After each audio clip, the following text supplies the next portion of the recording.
livrer son courrier. En fait, j'avais la run en sous-traitance. C'est moi qui amenais ses chèques de BS, ses chèques de chômage, ses chèques de pension de vieillesse, le crédit agricole, ses subventions aussi, j'en passe, c'est les meilleurs. Vous deviez donc vous douter qu'il se passait là des choses illégales. Mais il me payait pour mon silence. J'ai pas d'autres questions, Votre Honneur. Le témoin est à la défense, en l'occurrence, M. Bougon. Dis-moi donc, Big, à force de sortir toute cette marde-là, t'as pas peur de te ramasser en dedans, toi? Ah, ben non. En échange de mon témoignage, ils ont dit qu'elle allait me donner l'immunité. Oui, moi aussi, j'aurais aimé ça avoir l'immunité, monsieur le juge. J'aurais pu témoigner contre mon facteur si j'avais eu l'immunité. En échange de l'immunité, j'aurais pu dire n'importe quoi contre n'importe qui, comme vous le voulez. En échange de l'immunité, j'aurais pu dire les plus grosses menteries qu'il y a pas sur la terre. J'aurais pu dire, par exemple, que la religion catholique, c'est une bonne chose, que l'Église a jamais blanchi l'argent de la mafia, qu'elle a jamais tenu les populations en otage dans la pauvreté puis dans la misère pour maintenir son pouvoir. J'aurais pu dire n'importe quoi, comme mon facteur, en échange de l'immunité, Votre Honneur. J'ai pas d'autres questions. Chanceux.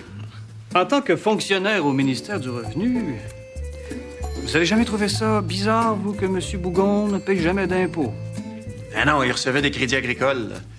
Quand tu reçois des crédits agricoles, c'est bien rare que tu payes l'impôt. Vous trouviez pas ça drôle, vous, que 48 personnes habitent dans le même logement? Je me suis dit que ça devait être des races. Ça vous a jamais semblé étrange, vous, que M. Bougon soit resté aux études pendant 35 ans? Il était au cégep. Qu'est-ce que ça change? Les races, souvent, ça a déporté de 7 puis 8 enfants de leur race.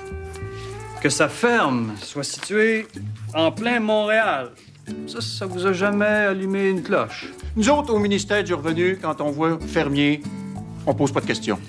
Vous avez accordé à Bougon Inc. une subvention pour qu'ils puissent s'installer dans la cité du multimédia, et ce, même si leur demande avait été écrite à la main. À l'époque, il avait fait un don à la caisse électorale du parti. Enlevez ça du verbatim, s'il vous plaît, c'est pas nécessaire. Ça. En tout cas, disons que j'avais comme vraiment pas le choix de les faire passer. Ah oui.